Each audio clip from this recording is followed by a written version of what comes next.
Hello all. Not good at intros as always, but hey, welcome everyone. This is God, words are hard. Pokken. Oh, this is terrible. Anyway,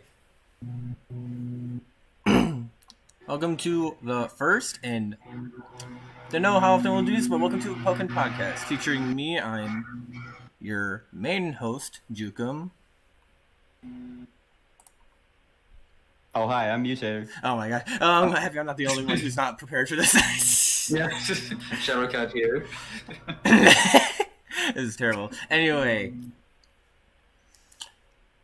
Alright, like I said, this is our first podcast, so if it's kind of shaky, sorry. Nerves are a thing. We want this to be chill, but at the same time, it's kind of still nervous to be talking for a while, so hope you guys are understanding, but yeah, we want to talk about all things Pokken.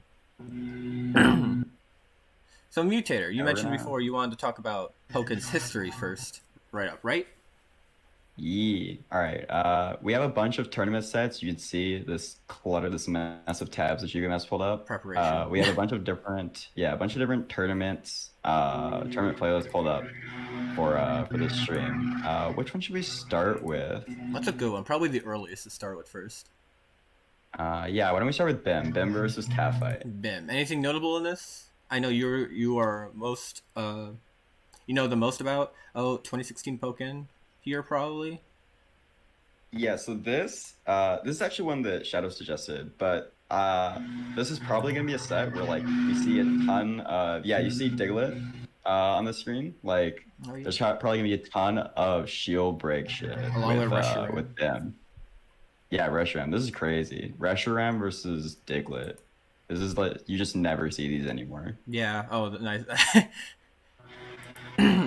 So, back in the early days, would you say people liked the legendary supports more? Did the the nerf to them where they can only be used one time and an entire round nerf them so much to the point that people just stopped using them?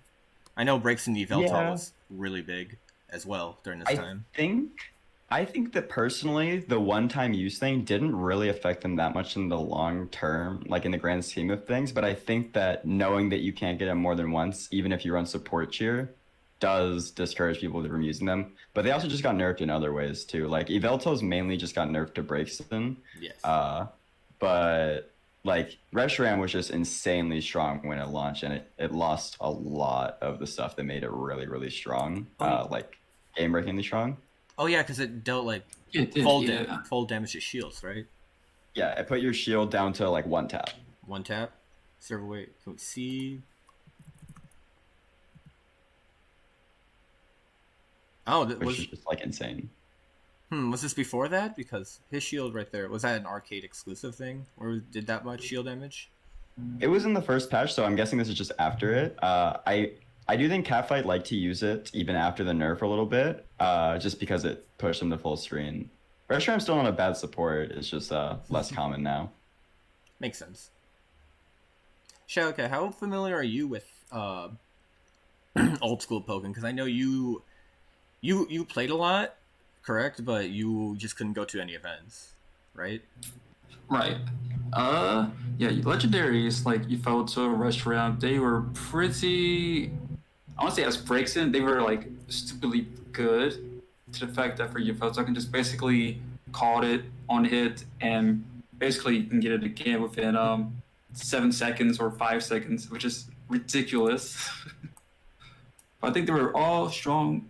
They were even strong even without breaks in because, like what Mewtater said, Reshiram cause the opponent's shield to go red, like at least near red on block. So you're pretty much confirmed to like get some sort of guaranteed shield break because you're probably doing some damage to the shield before they get close, right? Mm-hmm. Definitely. It helps definitely. We talk about if he converted off that Diglett from full screen. Like he blocked a full Reshiram and still converted off the Diglett. I think you can still do that. That's nutty. Here? No, before this one. Oh, I see. Diglett, how often has Diglett been changed? It's only gotten buffed, right? It was only the first time that it got nerfed, I'm pretty sure.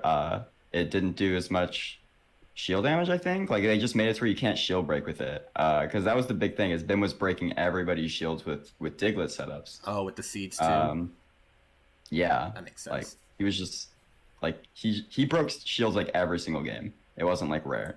And so they decided to nerf that, and now people don't use that much. I personally am a believer in Diglett. I think Diglett's still good. It's just, like, one of the other slow-moving control supports, and the way it controls just happens to not be super meta compared to the other ones. But it's still really good at the same thing as all the other supports, and is good for a lot of the same reasons. It's just not...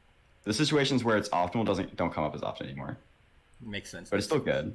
Did people use Cubone as much, or is it just all Diglett? It was mostly Diglett. Cubone actually got buffed. It's never gotten nerfed as far as I'm aware. It got more hits done, so it combos into itself and other stuff way easier. But yeah, it's only gotten buffed. I think people just like, there's a lot of supports that are better early game. Like, you see him using Reshiram even after the nerf, and I think that's because people probably aren't, well, they definitely aren't, maximizing their hits as much. Like, he's getting a hit and he's probably not like pushing them back to the screen or getting a phase shift off everything. So he needs more consistent ways to keep people out than a Chandelure might need now. Definitely. Along with Minimize not having at this time, probably not the nerf where it can be grabbed. Makes it really hard to catch Shandy in this. So that makes sense in the early days how we had so many Shandies. More than we have today, at least.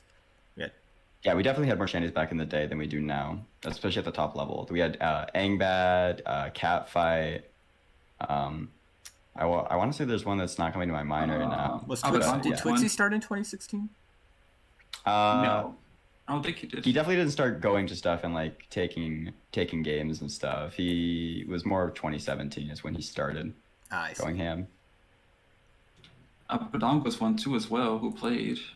True, Apadongo was actually really good. And Goichi wasn't one, right? No, he was a Shadow Mewtwo, I think. Yeah, he was Shadow Mewtwo, yeah. I forgot they played. Neat.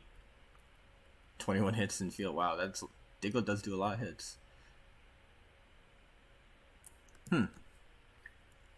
Alright. Shandy's Sideway got nerfed too. Right. It did? I never heard about that. He had a charge Sideway and just the Sideway speed as well. Both of the speeds got been nerfed. Yeah, he goes very far at Wii U. In the very original version of the game, Shandy's Sideway gave her sped her up. It didn't give her like a speed buff, but like it sped her up, which was just insane. And also her Raffle Copter used to go way further. Both of those things have gotten nerfed in DX. That's insane. I can't imagine. And they're still both insane. I can't imagine doing that now at all, especially with her other buffs. Yeah, Shandy's gotten a lot of normalizing buffs that we didn't realize were really broken back when they were in the game. Yeah. But they're still insanely strong, even after like really hard nerfs. I guess an interesting question is, if this was 2016, first patch, or maybe second patch, and we knew all the knowledge we know about the characters today, what characters do you think would be used a lot? I'd probably say Shadow Mewtwo, Shandy, Braixen. Hello? Sceptile, Shadow Mewtwo first match probably. Sceptile was insane. Yeah, those were basically D1s. Yeah. He had the unblockables, and his neutral was just so much more impressive because the seeds didn't go away. So like if he got the seeds out, like there was just like a ticking neutral unblockable time bomb. Yeah, I guess I'm just personally just more used to it. I feel like the seeds nerf benefited me the most probably, just considering my playstyle. Yeah, you never really used them. Yeah, I never really got the unblockables. Yeah, so that nerf didn't really affect you. You were kind of like already playing as if they weren't there, so they just made you better. That makes sense. A lot of TJ, Bim, all the other old school Sceptile players. Did they use them? How often did they use them? Like all the time? Honestly, Bim didn't use unblockables either. TJ, I don't think really used them either. Like there weren't a lot of unblockables being used in North America. Ren was using them and Japan was using them. Ren was the OG Sceptile lab monster. Bim's secret to success, honestly. He was a lab monster. He was insane at the game, but no one knew him because he just didn't go to any tournaments. but he like found a lot of the tech for this character. Brandon was crazy, dude. He would just post random videos of like him owning people and like showing how busted Sceptile is, and like no one knew. I think I do remember that period. Yeah, I guess for those unaware, I played since 2016, but I didn't really keep up with the community much until 2017. So definitely all new stuff I'm learning as well right now. It's very interesting. Not knowing the meta back then.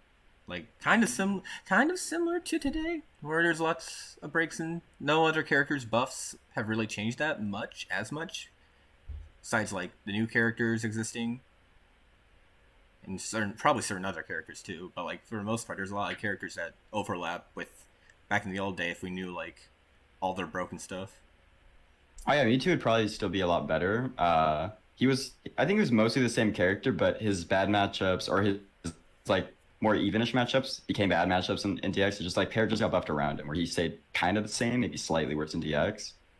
So that's like the only reason he like fell off. Is just like he's not really any worse. It's just the game changed around him.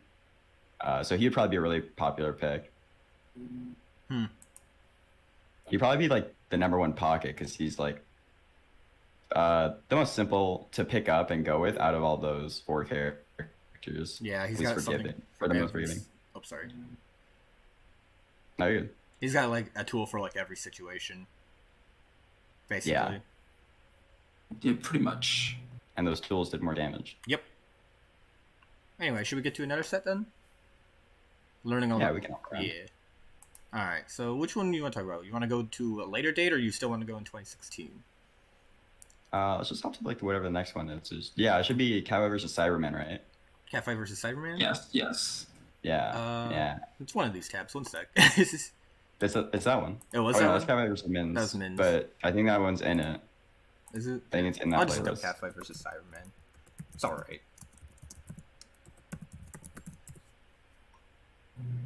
That's not... Okay. Oh, there it is. You saw it. Catfight versus Cyberman. It was the 2 tabs across. Oh, 2 tabs across? Okay. There we go. Sorry. Alright. So obviously, is that Charizard?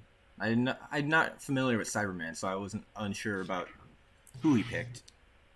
Yeah, Cyberman, another OG, kind of like didn't play after 2016, but he was the best Zard back in the day. He was the Zard.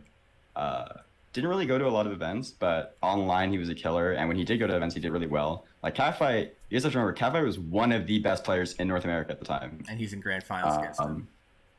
Yeah, and this is not a good matchup for Zard, especially at the time. Like this was considered really bad for Zard. Yeah, I'm unfamiliar. What changes did Zard have?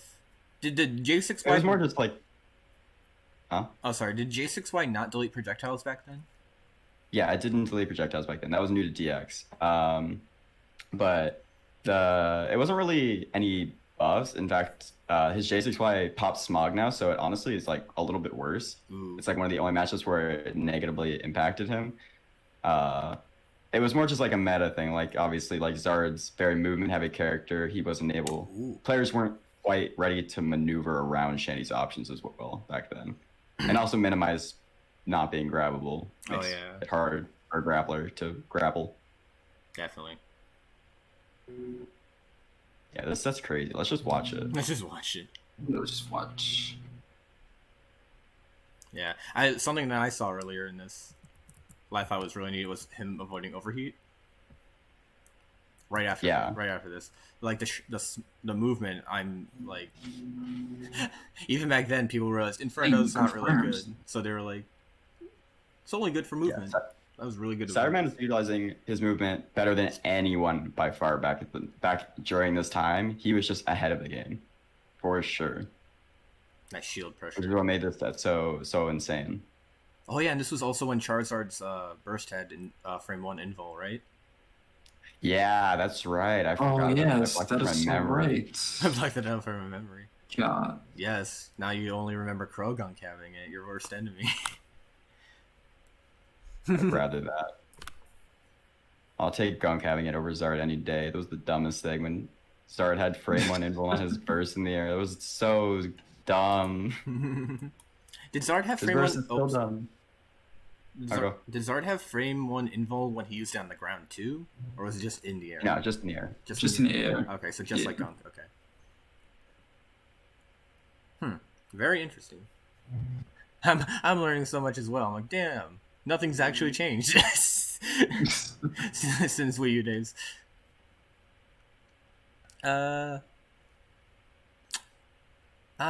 Just realized Miss Magius.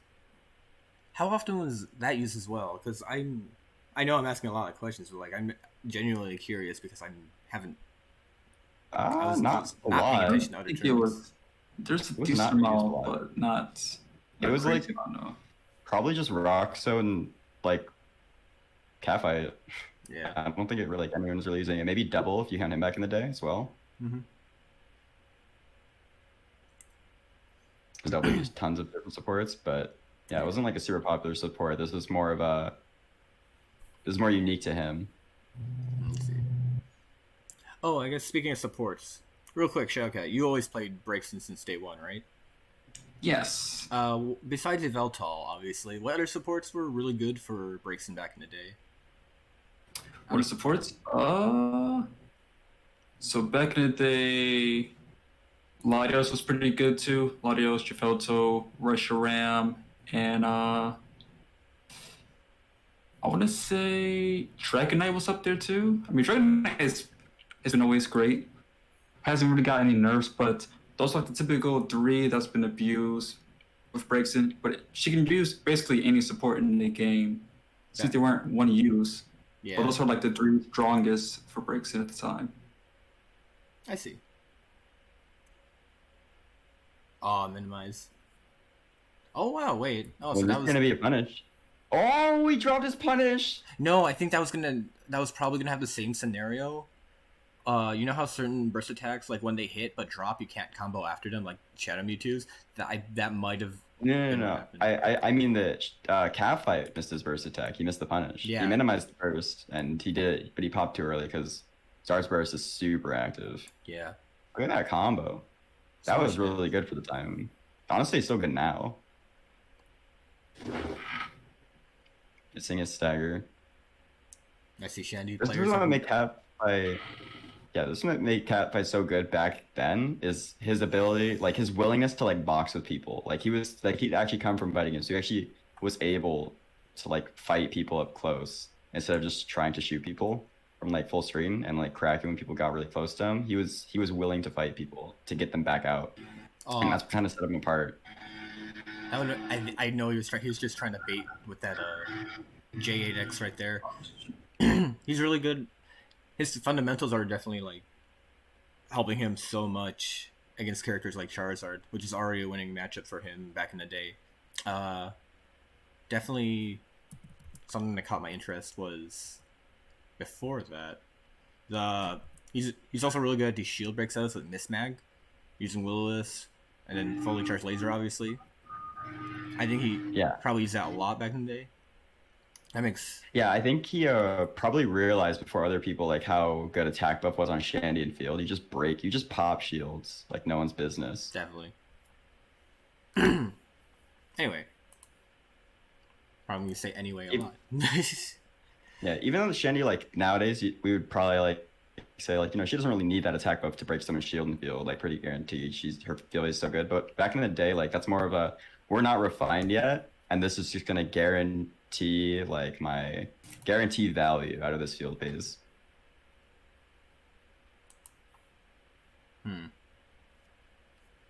Leave less room for error. Very interesting. I feel like I'm learning Pokken yet again.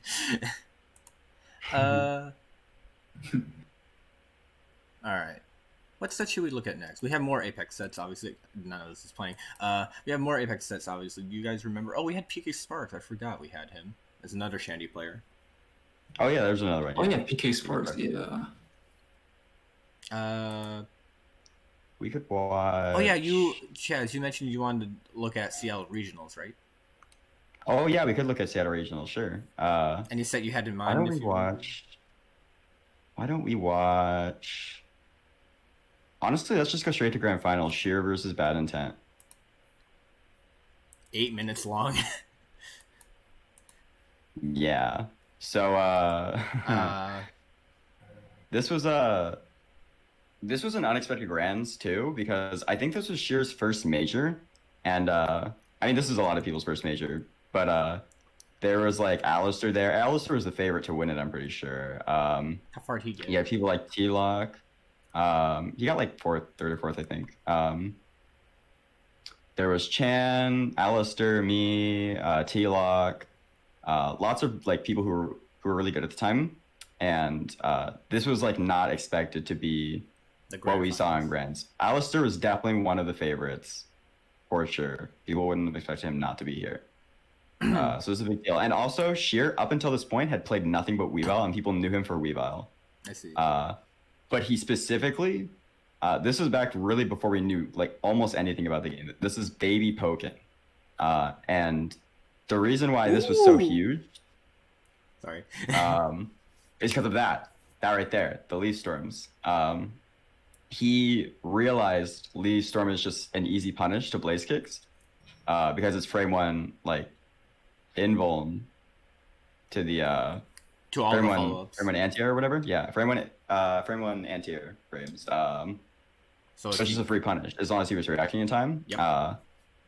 And so he was like, yeah, I'm just gonna run this versus Blaziken. And this was the first time anyone really just picked out like a designated pocket, like just for this character, like just for one character, like that early into the game. did Sheer also utilize the unblockable? Do you recall? I don't think so. I don't think so. Okay. Ooh. Back when people. It wasn't like used his cadence. main or anywhere close to his main yet. Now he plays a lot of. After this, he started playing a lot more Sceptile, like generally. For like other matches and stuff, he just liked the character and played him more than Weavile even eventually. But at this point, it was just for this character. The rest of the tournament, he went Weavile. I forgot. Back in the day, that was not a true block stream. Yeah, not a true block string. I thought that was a perfect block for a second, then he messed it up. But no, it's just not like that. I just remember his 8Y being more busted. Power blocks were definitely not a thing. Mm-hmm. Not a thing yet. What other tech wasn't really a thing? We didn't have burst. We didn't really homing abuse cancels. homing cancels. We didn't really abuse burst So exhaust no either, if I recall. Also, it was by accident.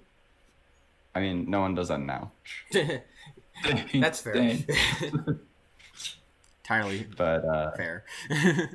yeah, no one is using extended state. We didn't even know what extended state was yet. And no one was using homing cancels, and by virtue of like not using homing cancels, no one is using perfect blocks.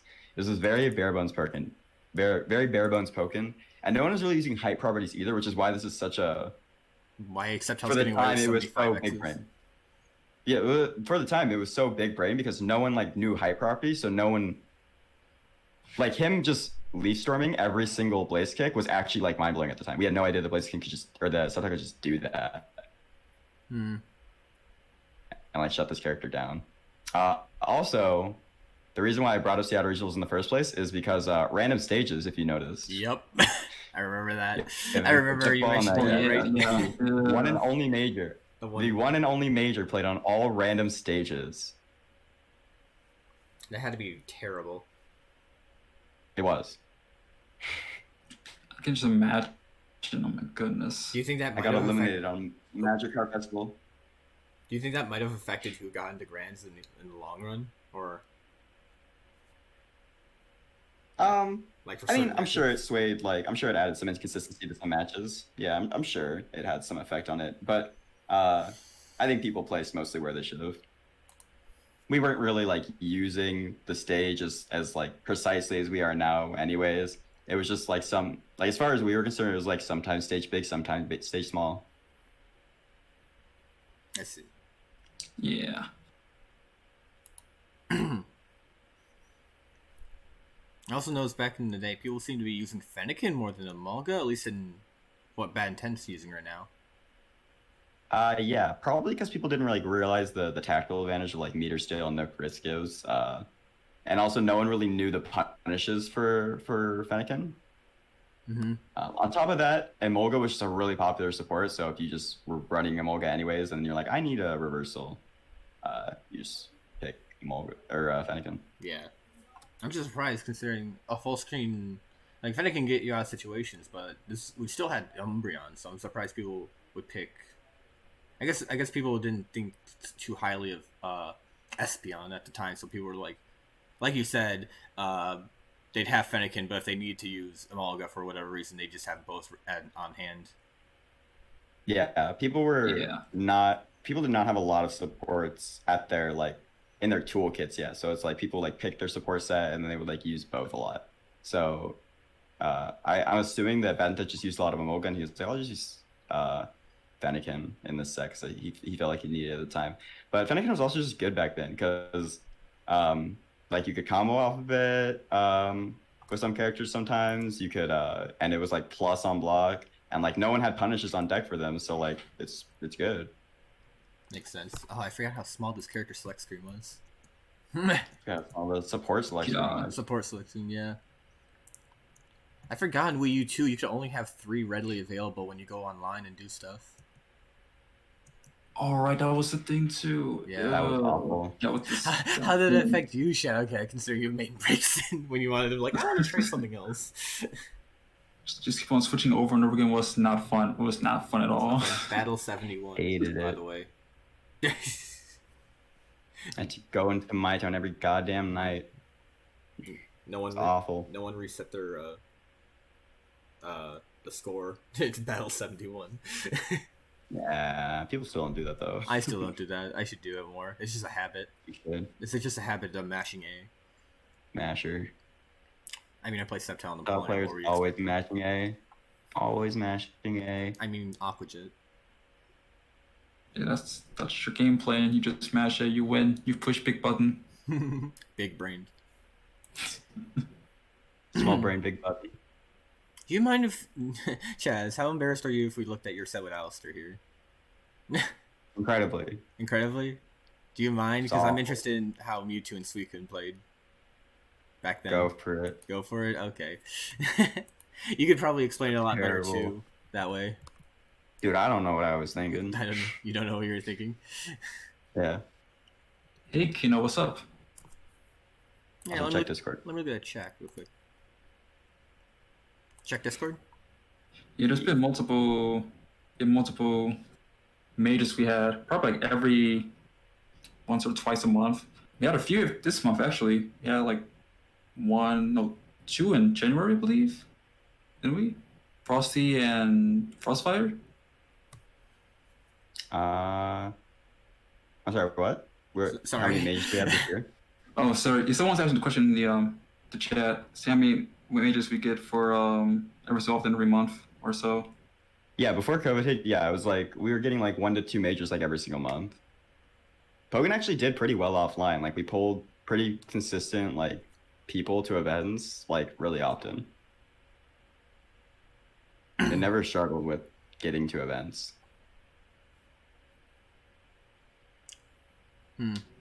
Yeah, I feel like we were really picking up until COVID happened, which sucks. But Yeah. I'm happy we have this free week.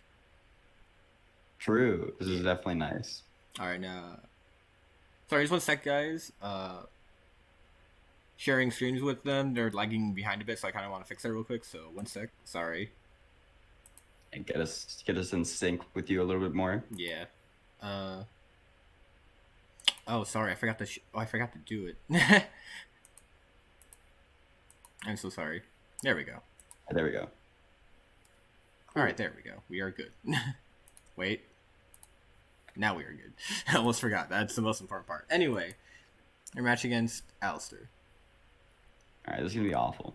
How did you play back in the day? I know you mentioned one time to me before you like to do CADC under knockdown or something. What's the story? Dude, I just pressed buttons. I just pressed hella buttons. Was this before? I had no. Sorry. This is my first fighting game. I had no fundamentals, so I just I literally practice CADC across the screen, back and forth in my spare time. I just I lived and breathed this game, eat, shat, and breathed this game. So I just practiced everything all day long. He's old. So I would just CADC. I remember in this set, I think after phase shifts, I would just CADC up to him instead of walking like a normal person. Because I fucking was eating rocks and being dumb.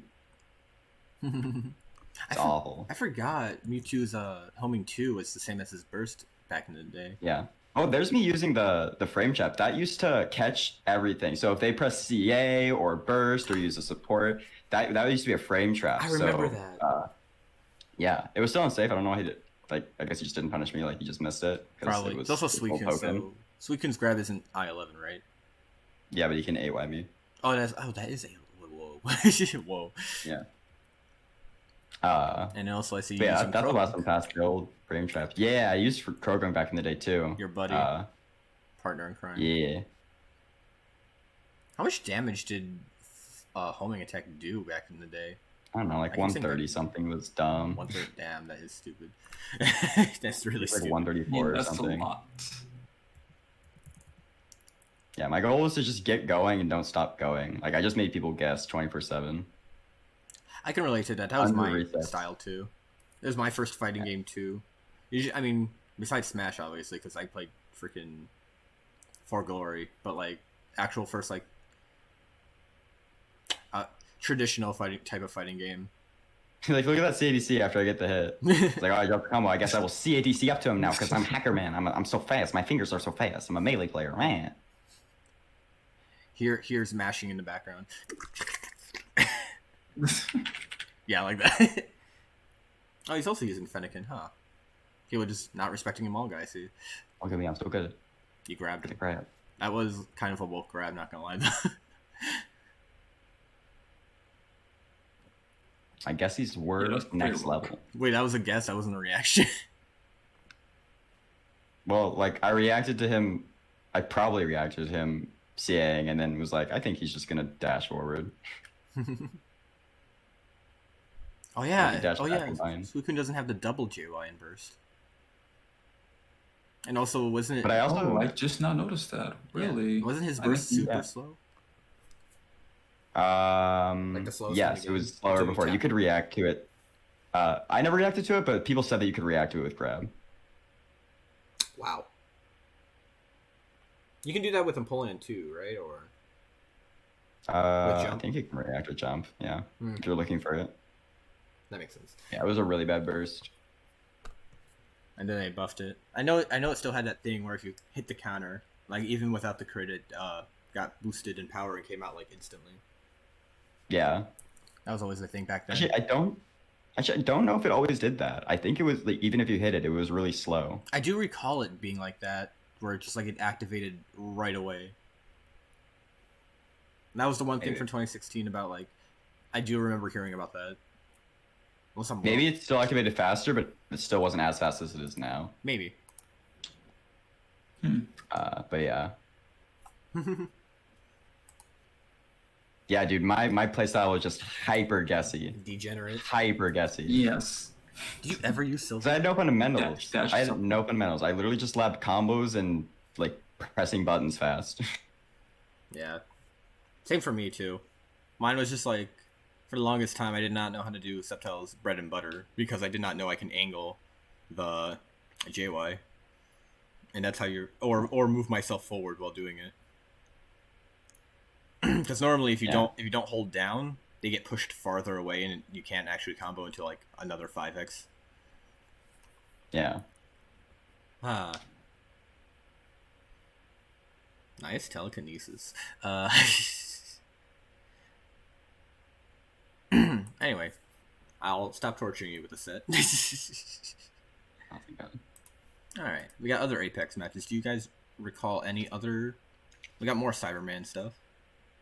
Honestly, I don't remember Apex that well. So, Shadowcat, if you have anything, go for it. Minson. PK Sports was pretty good. Yeah. Minson. Okay, let's watch that. Where was it? The 5-minute set. Oh, man. I don't know who's going to dominate who in this. Now, this is June 22nd. I think. Did Shadow Mewtwo have the Infinite still, or was that already patched out? That was patched out like frame 1. Frame 1? Actually, I don't even think he launched with it. Maybe he did for like a day. I don't remember if it got patched in like the day 1 because of all the pre-release videos, or if it got patched like a day after it came out. I remember in the pre-release videos, regular Mewtwo also had like 630 HP, right? Yeah, I never remember that. I never remember him having 630 HP, but everyone says he did. Yeah, I hope. Apparently he did. Is there like a way to like get rid of all the updates so we can see like the day one, like on Wii U? Yeah, you can unupdate your stuff. I hope someone does that. I can't. My Wii U's not plugged in anymore. I'm kind of lazy to do that, but I hope someone does that because I'm very curious what. I don't other have my changes- Wii U anymore. Yeah, you sold yours. Shadowcat, is your Wii U out of commission too? No, I just lost it. I still got mine. You Yeah. sold yours? Okay, you're. I didn't even sell it. I just lost it. You just lost it. Wait, you just lost it. As soon as DX came out, I was like, fuck this shit. I don't want it. Fair enough. I hate this console. What's the point of living anymore? For Smash Wii U? Pfft. True. I miss For Glory though. Anyway, The game is a lot better now, Zassy. all right. I'm Much better. What's all your guys' favorite character? In the game, obviously probably my mains, Sceptile and Polion. I can't really pick between the two. I just call them both my mains. Just depends on my mood. Same here. My favorite Pokemon is Mewtwo, so I just main Mewtwo and Shadow Mewtwo. Dang, Breaks in and Darkrai for me. Are Breaks and Darkrai your favorite Pokemon? Too? Or Yes, they are up there. Yes. what is your favorite Pokemon if it's not them? My favorite Pokemon is Houndoom. Houndoom? Mm, Yes. that's a good choice. I like him. Not a Pokemon I see talked about a lot, but I like him a lot. All right. Yeah, all three of us have been playing since 2016, since day one. Yep. And I guess for some context for people newer here, who are just joining now and new to Pokken, I'm Jukem. I'll guess reintroduce. I'm Jukem. I'm 2018 World Champion. I was thanks a lot. I guess I should have mentioned that part too. Mewtater. He's 2019 International Champion. Mains Mewtwo and Shadow Mewtwo. I mean Sceptile and Polion. Shadowcat, I forgot about you almost. Shadowcat is a Breaksin Darkrai main. He started out not going to many events, but he's been a monster when he does go to events. Recently just won Frosty Faustings this year. And yeah, that's who we are. Anyway, back to the actual talking about Pokken, not us. Zenkuri does not still play, unfortunately. Zenkuri? Oh. Been swallowed by the Final Fantasy 14 void. I remember during Final Boss, I kind of just put him in the corner with Sceptile, and I felt bad. Oh, Smog didn't knock them out. It just pushed him away. Yeah, that was a huge buff for Shandy. Smog air teching. That was an insanely big deal. I now remember this. I hate it now. I hate everything. Oh, that's a thing. I never knew that either. Wow, I'm so behind. Just knock you down. It'd be funny if No, it doesn't knock you down. It just Wow. pushes you back. yeah, it'd be funny if Mewtwo was tall enough to be hit by a flame burst on the ground. I would hate that. Hey, it's payback for Empoleon not being able to slide jump over you. It only hits him if he's low stancing because he puts his tail in the air. Wait, I can't tell if you're being serious or not. I wish I was. For flame burst? Yeah. All right, I'm gonna see this later. I said I wish I was being serious. Oh, you wish you? Oh, I thought you said you weren't being serious. No, it's not. Okay, thank God. Oh, there goes all This ain't Smash all their Ultimate. health back. Yeah, I still can't tell who's gonna win this set. Probably Mins if I were to guess, just because. Ooh, That was a wow. It's Rex. Did people call this game slow? That was like that was like a minute and a half match. I know it's Yeah. Shandy and Shadow Mewtwo, but still. The gameplay was slow sometimes, but that's just because people, it's a new game. People drop stuff all the time, so matches would like go to time on accident sometimes. But Yeah. people also play a lot faster pace. People like forced a lot of interactions a lot, so it really wasn't that slow. It's just like some big sets were slower, like really high level sets were slower because people were dropping stuff, but they were also playing patient. So like that's why, Mhm. Tonosama versus Bunten, the famous Evo Grand Finals set, made the game look horrible because we were new to the game. Yeah. Did we have like and it was super slow. for Evo? I know that was a big factor of why everyone kind of dropped the game or didn't give it a second chance was because of that grand finals, obviously. We had a lot of entrants in that tournament, though, right? We had like 1,000. We had like Yes. 12 or 1,400. I don't remember. That was like the third highest behind the 2 Smash games. Yeah. I remember looking at I think that. it was like third or fourth highest. I know I had that new game syndrome, but that's amazing. But like, it just sucks that. No offense to, it was Breaks and Suiken, right? No offense to that grand finals. They were just doing what they were doing, but like, yeah, it just does suck that had to happen and held the game back. Yeah. And then led to It definitely is unfortunate. yeah. Yeah. And we haven't really been talking about the match much. I see Espeon, for obvious reasons. Ooh. Perfect timing. He's going Umbreon. He's going Umbreon. Shadow Mewtwo Umbreon. I've never seen it before. Probably to use it in case he tries to minimize or if he tries to escape the corner. Yeah, I don't know why he's running it versus Chandelure, but I'm sure Sherman's had their reasons. They were kind of like, ooh. Did the you last used to be able to come. Yeah, the Umbreon didn't always air tech. That's actually kind of new, like in terms of patches. Like it's very recent that like you used to be able to combo up Umbreon at the wall a lot, like really easily. Never realized that, huh? Also, Oh, yeah, and Vortex I also never remember. used- Oh, sorry, what? Yeah, Vortex never used Synergy 2 at the time. It didn't cost any Synergy to use Mewtwo's Vortex. So you can just use Vortex and go to Burst. Yeah. Yeah, Damn. this is the degen strat. Is like as soon as you like have your meter, you just like press Vortex, and if they block it, then you just press Burst and heal it back, and you're still like in a good spot. Was he always -8 after like level 1 and 2? Yeah, the frame data has never changed as far as I'm aware. Okay. They just changed like the properties on it, like how much health it takes and how much, and it like taking meter and all that stuff. Also, small thing about the calling Umbreon. Look at the camera angle when it activates. It doesn't cut. It just. I liked that. I wonder why they removed it. Oh yeah. That's something I've always noticed when watching old sets. It's just like the support, at least with Umbreon. I forgot about the others. It doesn't do a cut. I never noticed I like that. I like that camera angle change. It just. Whoa, what? Anyway, yeah, that was a really fast. That was like 4-minute set. Like I said, it did include Shandy and Shadow Mewtwo, but like still, damn. Yeah, the glass cannon of the game and the glass cannon in the game. That smooth. I know, it was so smooth. Why did they get rid of it? I don't know.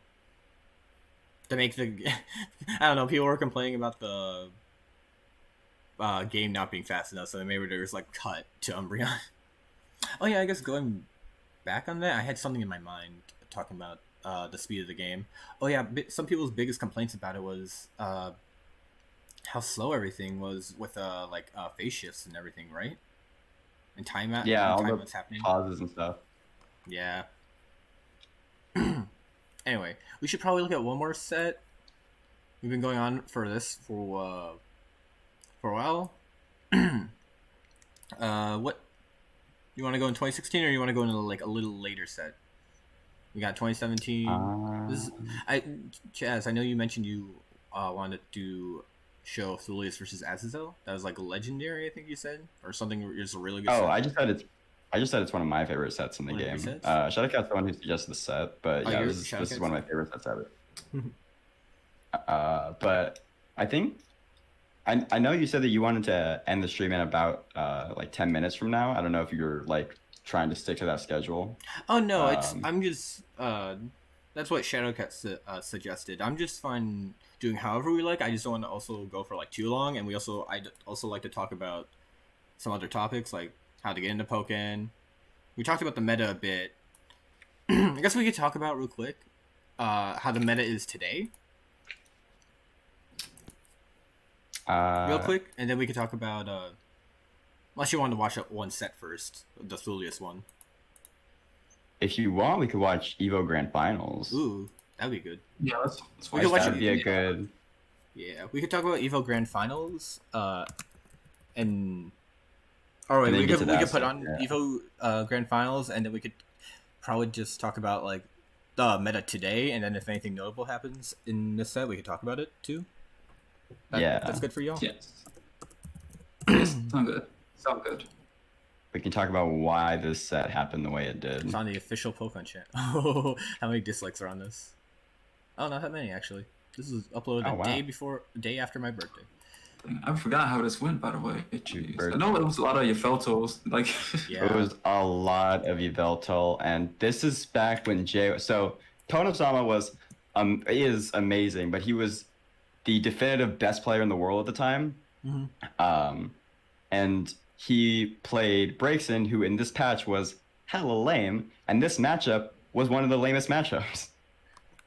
So Braixen was dumb in this version because her JY had no landing lag like whatsoever. Yeah. Like it was plus unlock. Like she put out a JY, which is when she throws out her little fireballs in the air, and then she could just start moving around. It was just like, here, you have to deal with this, and I'm going to start positioning myself however I want, and you could just do it over and over again. It was like, if you didn't have your viability in this game was partially determined on whether or not you had a button to deal with fire spin or for embers. The little pellets, yeah.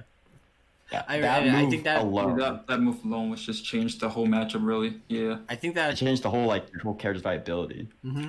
I think the set might have also caused because I know Doubles mentioned newer players talking about how Braixen's a zoner when that's not really the case. Do you think the set might have impacted some people to think that she's just strictly a zoner and nothing else?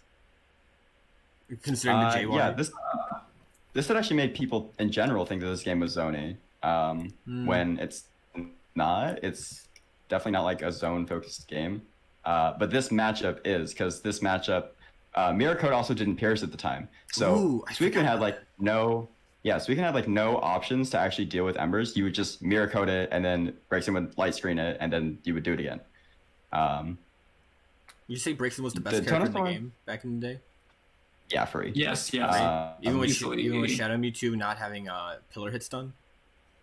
Having pillar stun? Yeah, I think that her and Sceptile would be the best characters in the game, and then Shadow Mewtwo right behind, and then Mewtwo right after. What made Sceptile stack up to pillar and not having I know you mentioned the unblockable and all the other stuff, but I feel like for the most part he's only gotten buffs besides the unblockable and the 8Y nerf. He got buffs that were interesting, but his neutral was a lot more oppressive and polarizing. So you would throw out Leech Seeds, and then you would just do Giga Drain, and then you would just do it again. And unless they hit you really hard, you just fuck you.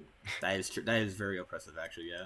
Yeah. Though he also played the game he plays now back then, so you might not have realized how insanely oppressive his neutral was. But if you were using his tools as degenerate as possible, they were so suffocating. Yeah, and I guess we kind of replaced that with neutral Y Bullet Seed with the neutral Y buff that we got. Just jump out of the corner, I dare you. The field corner. Yeah. Plus, Aegislash was in the game. That's one of Sceptile's only hard matchups. So. Mm-hmm. I know everyone says Libre, but I personally just have a easier time with Libre. Maybe just because I'm used to it, but yeah.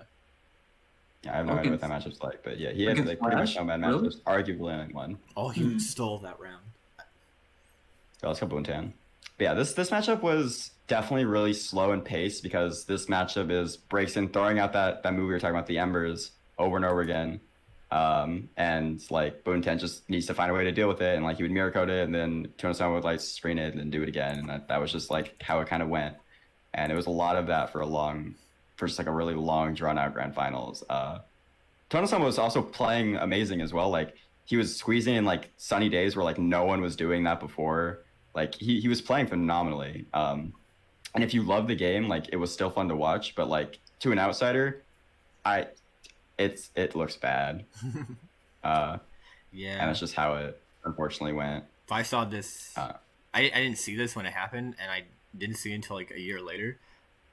I might have actually quit Pokken if I saw this. Not gonna lie. Bang. Rewind 5 seconds. Did you see that? Yeah. He's no, do it again. Nope.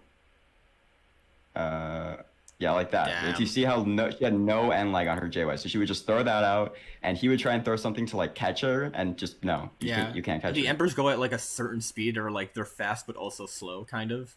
So it's the worst speed to deal with. They're fast, but they trail behind each other, so it's there's just this laser or wall, depending on how it's thrown out, of little projectiles that don't really do a lot of damage, but they just stop you from playing the game. Mm-hmm. I just noticed he's using Victini. Do people use Victini a lot, or is that just a thing in Japan, maybe. Do you think? Well, specific- Beginner's just good on Suicune. Is it? I never really realized that before. Yeah, Suicune's just like it because it makes both Waterfall and AY into launchers all the time. Oh, which that is is dumb. true. That is true. Yeah, I sure forgot they launch on crit. yeah. And those are two of like his best buttons. So Mm-hmm. yeah, Victini like- still had a like hitbox 15. in it back in the day, right? Yeah, I always had that. That's fun. Droptimals. Did the JY also please tell me her JY still had PSP on each hit. Yeah, Yes. Thank but it God. added up very slowly. It's only one each It's like enter. one PSP. Yeah, at least they had that. If that was like no PSP, that'd be even more busted. That'd be the best move in the game. It was the best move in the game. I mean, it'd be even more the best move in the game. This move was. I think just- it'd be stupid if it had PSP. Like, I think it's a good thing if it does, because the thing is that, what if the opponent said like high PSP, then you can just JY and just phase shift, and now That is true. you got stage control. It was pretty stupid. This is just a move. Yeah, it kept eating her phases, so it's like better or it's like good in a way still too. Like there was just like, it was just good. It's just good in every way. There's always, in every way, that move is insane. It does everything. And now it's fair. It does your dishes. It does your dry cleaning. Takes you out Talks on you the day. in, asks you how your day was. Does your neutral, does your homework, does your lawn. Does your lawn. Burns your lawn. Gives you all the answers to the test, so you don't have to study. Tells you the secrets of the universe. Anyway, you guys remember any notable things in this besides JY and Yveltal? It's really it, honestly. That's really it. That's Yeah, I really can it. tell this has been It's really normal. samey. Yeah, Browns don't look different from each other. And Also, this, shout out to Stadium only. yeah, I was about to say this is also only stadium only, so it doesn't help with the variety. Like Yeah. in the slightest.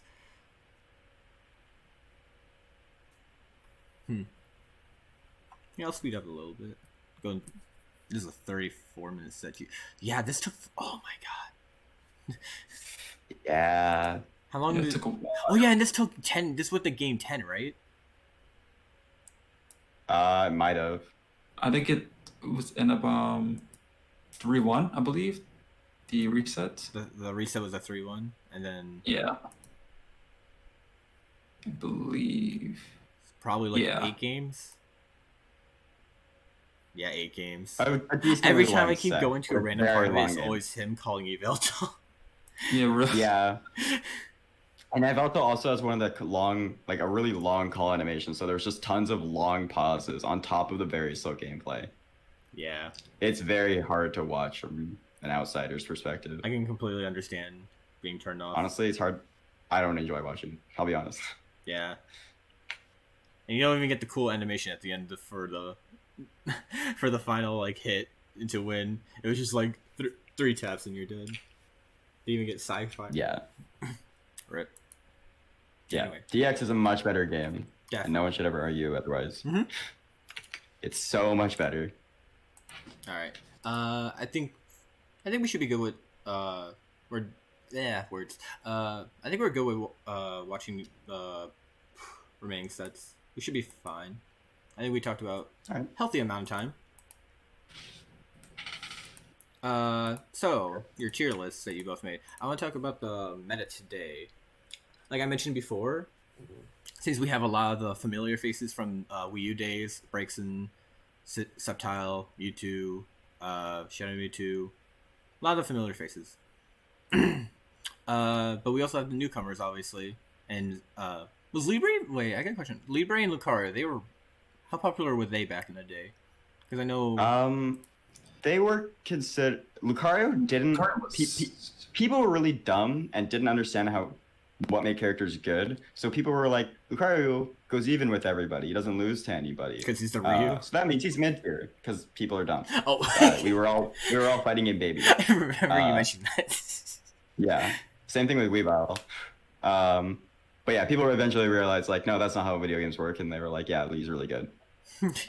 He became very popular within like a few months. what was the other one? Libre. Libre was weird because Slip was the only one doing anything with Libre, and he said that Libre was like not that good. So like we were just like, okay. I guess for reference, Shadowcat. Yeah, and then he started like winning everything. We were like, all right, she's good. She's good. But yeah, it's wasn't his bone rush or whatever really strong back in the day? Yeah, it was. That was another thing. yeah. Back in the day, we didn't know the option select, so And Burst kind of got to do Lucario that. was safe with Bone Rush upswing. Upswing was yeah. safe, but you could still option select if you were reacting fast. Yeah, but like combined with us not knowing what option we could option select it, especially with someone Yeah. like me who's like not really good at Yeah, the it was, option select anyway. essentially But yeah. safe. It was essentially safe. Yeah, I'm just surprised that like not many new characters, like besides like notable characters like from the old cast. Like we still got, I guess Weavile for, yeah, they're like one rank below S tier, but like still got like I mentioned, like still like Breaks and Septel, etc. Yeah, characters are really different in this version of the game, but they kind of Are also the same, Like, kind of. yeah, like people like moved them around a lot when all the changes first happened, but like then they kind of like the player bases kind of like found their way with the new tools, and they kind of just happened to end up in similar spots, but they're way different now. They're good for different reasons and better reasons now. Like Shandy's less degenerate, Brayson's less degenerate, Mewtwo's less degenerate, Mewtwo's less degenerate, but they're all still good. And that's like the dev team is really smart. So they made the characters. They didn't nerf the characters. They just made you have to play a better game to get the same value out of them. And that's a really good example of the dev team being very smart. Yep, I think we got definitely. You've mentioned it plenty of times. One of the best dev teams for a fighting game. If only we had rollback. Imagine not having Shadow Mewtwo in S tier in 2020. Out of here, Ray. Oh, Ray. Oh, yeah. But you can just Jonas- anti-air his CA, so his CA is bad. Machamp was a lot worse than Wii U. He didn't have a lot of his buffs that he got, and also zoners were better. Like Shandy, you couldn't grab minimize, so that was harder to deal with, and like He didn't have a rolling air grab. He didn't have a roll. yeah, roll. He didn't have was a big thing. Well, I guess he didn't have release X, but no one really uses that to begin with. But still, I mean, no one really used air grab either. Like it was Shandy, but yeah. like it was mainly the roll. The roll's a big thing, and also Shandy's like defensive options, like being more prone to like getting beat up by Machamp. Like minimize is now a much bigger risk versus Machamp specifically. Yeah, definitely the biggest thing for him is the roll. That just helps him get through any projectile, obviously. But like, without that, like for sure. Suicune, freaking Shandy, like you mentioned, they're just gonna keep him out forever. Especially if they use him for like Reshiram. Getting nerfed a little bit too. Yeah. They use a Reshiram and then like, can you imagine Reshiram day one where it did that much shield damage and like that came? Oh yeah, that was unplayable. Yeah, I get with Shandy in Machamp. Like, oh, I finally got in Reshiram. Oh, by the way, your shield's broken. That was legit 2-8 matchup, really. Yeah, in that patch, honestly, there might have been like 8-2, 9-1s. Mm-hmm.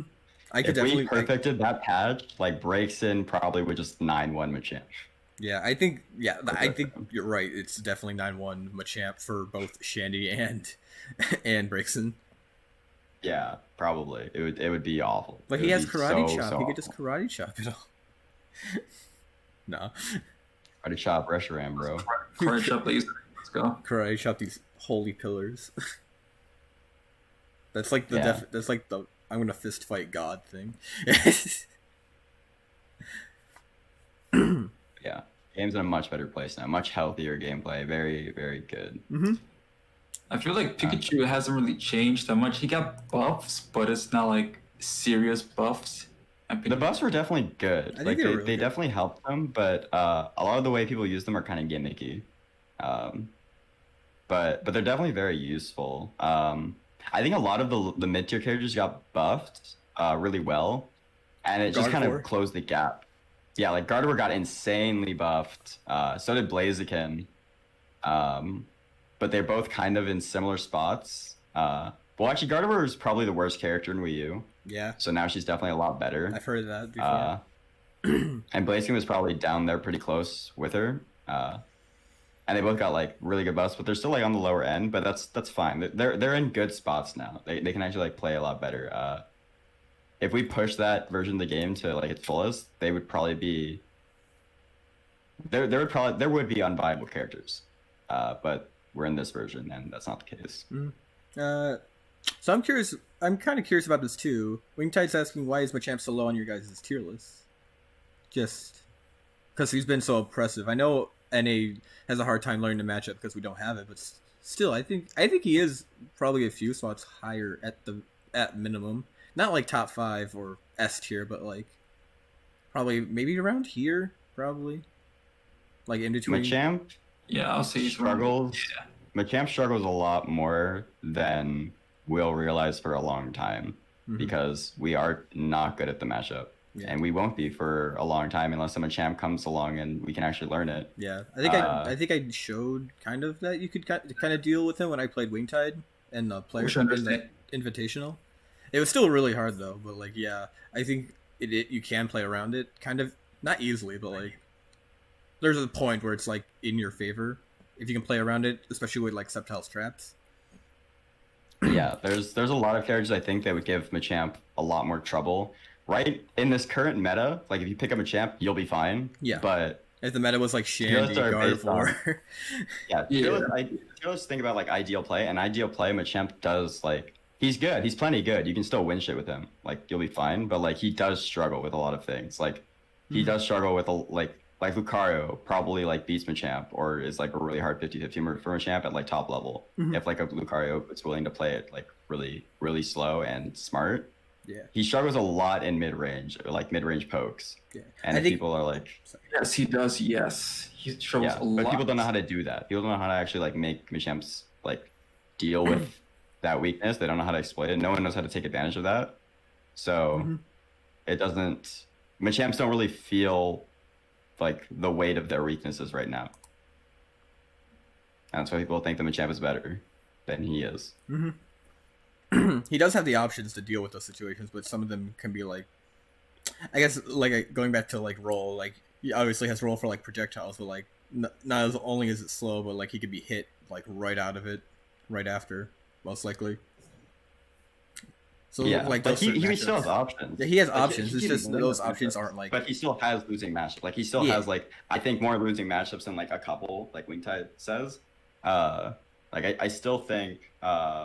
It does. That he would lose more matchups at the highest level. Like he would, like I think Wingtide said that at top level, like he loses to Slash. I think he could probably lose to Lucario. I think he probably loses to Shadow Mewtwo. I could see him losing to like Sceptile probably. Yeah, kind of same. He loses to Sceptile. He definitely loses to Braixen and like Chandelure and Darkrai. Like he's still fine. Like he still like can manage and like he can still win. But like if the game is played ideally. He does like still like he's just not like one of the best characters in the game. He's just not. Yeah, I think like you said, he has the options. It's just those options have weaknesses, like any well-designed character probably should. He's still my least favorite character to play against because grapplers suck. The way I put it when I was talking to Burnside about this recently is I think that Machamp more than any other character in the game puts the onus on the other player to make him work. More than any other character in the game, it puts the onus like. You have to make this character's weaknesses apparent more than any other character in the game. And it's like a chore to do. Whereas like other characters, it's more like obvious, like Blaziken, Anti-Air, blah, blah. Empoleon, jump. Empoleon, mid-range, nah, you know, or jump at him, nah. Oh no, like why whiffed? He's at point blank range. Here's the cute by like reality, dude. That's a dumb comment. Stop saying dumb stuff. There's no way Machamp loses to Sceptile. Oof. Yes, someday NA's gonna learn how to fight against Machamp. We'll get there. I mean, it's like obvious. Like once you actually get in, it's like, yeah, of course you're gonna be in an advantageous position. But I feel like, it's easier to maximize your damage getting someone in the corner, but it takes a long time if the opponent is playing very correctly. Like me, like I guess with like Sceptile and Napoleon, they're like slow projectiles / traps that they can use. Like it takes you forever to get in, and it's like. Yeah, you can get in, but then admittedly, it does come down to guesses, and you're really good, Wingtide, when it comes to guesses. For like, I feel like one wrong guess can lead to, great, now I gotta spend 20 more seconds trying to get back in. Yeah, like people don't like you don't have to deal with the 20-second part right now. Is the thing. You don't have to deal with like getting in versus most people because it's easy because most people don't know what they're doing. Me included. I'm not good at the matchup. I need to play it more, but Same. like I can pretty clearly see that the character still struggles with these things. If someone was doing what they should be doing. Yeah, it's subjective. I agree with Ray. Right. Yeah, I mean, I think he's good. It's just, yeah, like Mewtater was saying, obvious weaknesses that can hinder him. Machamp's still like A tier. He's still like a great character. He's still solo mainable. It's just like he struggles, and he also has the worst matchups in the game. Yeah, he has. It's just the meta. The definitive worst matchups that are currently in the game, like Darkrai versus Machamp or like Shandy or like Braixen or something. Like those are worse than any other character has. Character's not solo mainable. If you think, okay, Jesus Christ. So if you think the character's not solo mainable, then you can't say he's good. Calm down, You Chaz. can't say that the character's S tier if you don't think they're solo mainable. Because how good a character is based on solo mainability. We should talk about Lamp. Oh yeah, I'm curious about why you put Lamp where you put it. Oh yeah, Lamp's kind of right here. I think. Yeah, Shadowcat's got Shandy and S. I forgot how. I think I've only been on Mewtaters for a while now. Chaz, you have it in A tier. What made you? I guess question for both of you. What do you think of Shandy in the metagame right now? Because you have it in A tier, Mewtater, and you have her in S tier. I think Shandy's. You want to go first, Shadow? I've been talking for a while. Yeah, I'll go first. I feel like Shandy, she only loses to basically like 3 matchups or 2, and they're all like S tier. That's in like Septile. So that's why I put her. That's why I more so put her near the bottom of the S. Like she does very good against everyone below her. Extremely good, like Blaziken, Gengar, Garchomp, Scizor, etc. She does really, really good against everyone below her. Yeah. It's just her only bad matchup is just whoever's in S. Like just 3 or 4 is in S. And other than that, she does really good. Like her field can be oppressive, and with the right supports, she can just dominate stage control easily and win the synergy war. Gets just more so control the space, control the stage in both phases, and should be all set. That's what I had. I feel Chandelier. And for you, Chaz? Yeah, I'm gonna echo a lot of some other things. I think that she doesn't really like. She only has like a couple losing matchups, or like a small, like a few of them. But they're like still winnable. But she still has a handful of them, and that's like enough to push her just outside of the carriers above her, probably. She's just very good at controlling the pace of the match if played right, but she can. I would say she can explode on herself sometimes, but if she's being played in the right hands, like she has pretty good control of the match a lot of the time. She doesn't really struggle. She doesn't have good up close options, but she has the best options to get out of up close. You know, that makes sense. Actually, looking at this right now, I think you both put her at 10th best in the game. Chaz had it tied with Gengar about 1, 2, 3, 4, 5, 7, 8, 9, 10, 11. All right, miscounted, but still around the same place. It's just the tiering difference is really the main issue, I guess.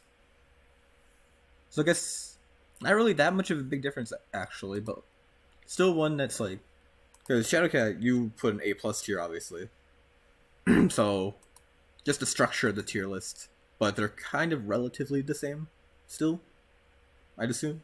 Like you could probably put Shandy in A+ tier and it would be no change whatsoever probably. Right. Yeah. Yes.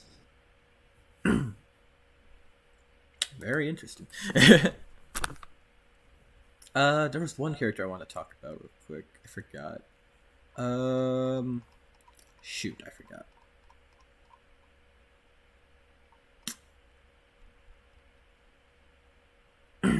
Dang it, I actually forgot.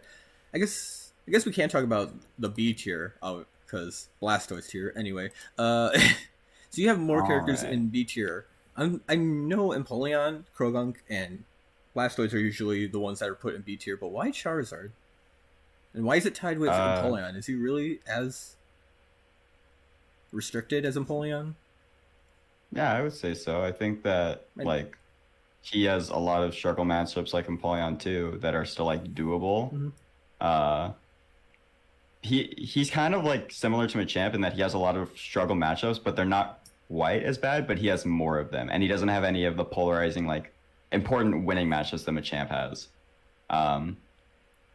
So it's that's why I would say that he's like pretty close to Empoleon. Like Charizard is like really obnoxious to fight because he has the scariest Vortex in the whole game free. Once he gets close to you, and that's like frustrating. I think it's like similar to Machamp. People think that he's better than he is just because they hate dealing with his advantage. Yeah. Like people don't mind dealing with other characters' advantages, so they don't like rate them as super high. But like they hate dealing with guessing versus seismic toss, so they rate it higher than it is. As someone who also hates it and actually plays one of the only characters in the game that like loses to him, yeah, I don't think that it's, you know, it's not all that. Like it, just because like a character makes you uncomfortable doesn't mean that's like character's insane. It's just making you uncomfortable. He just doesn't really like win. Like when do you hear like, yeah, Zard dunks this character? Never. You've like never heard that in your life probably. He just like doesn't really win a lot of matchups, and he struggles with like a solid chunk of them. Makes sense. And other characters obviously have glaring weaknesses that you'd put them in B. Yeah, he's great when he gets going. Like he can still run his game plan. He's still viable. It's just like, yeah, he's just, you know, he's not like remarkable in the grand scheme of things. He's just very scary to fight. Yeah, you've been putting in work with Blastoise, and like I get it's just all online, but like even during like online tournaments, like even if you're not winning them, you're still doing good. You're still doing really well. So I say this pretty much is how I see it too in this order, and Shadowcat has them in a similar order. Some of them like Empoleon was with Charizard switched, like whoever, whatever, but with Krogonk here. But yeah, it seems around those four are definitely probably in the meta nowadays not the worst. They're probably the worst in the game. But Shadowcat, I am curious. What makes you think these three who are in Chaz's B tier are just higher than Blastoise in general, to the point that Explain yourself. B tier is just Blastoise? Oh shoot. I can explain Char. Yeah, I can explain Charizard. I think Charizard is you know, his defensive options are iffy, but his offensive options are alright. Like they're just alright. Like it's not bad, it's not terrible, but it's not perfect. He has good mobility in field phase, pretty good mobility, I want to say, and field phase is important. Like that's how you start the game, field phase. And compared to like Empoleon, who field phase, it's meh. Like it can work in specific matchups, but it's always not that great. Same thing for Krogonk and Blastoise field phase compared to Charizard. It's alright as well, but it's more so it's dual phase in my opinion for Blastoise. Yeah. Just the way I think of Charizard, like he has options for dual phase and some, but a lot in field phase in my opinion, which boosts him up compared to the rest of the cast, like Krogonk, Empoleon, Blastoise. That's the way I think for Charizard overall. And the fact that his burst mode is insane. Oh yeah, all the chip damage with Water Gun or 5AA. This is, I believe he's a 200 CC character, right? Or 250? He's 200. Okay. So yeah, it's not it's up there, but it's not too difficult to get. Probably get like once every set. So you will be getting it.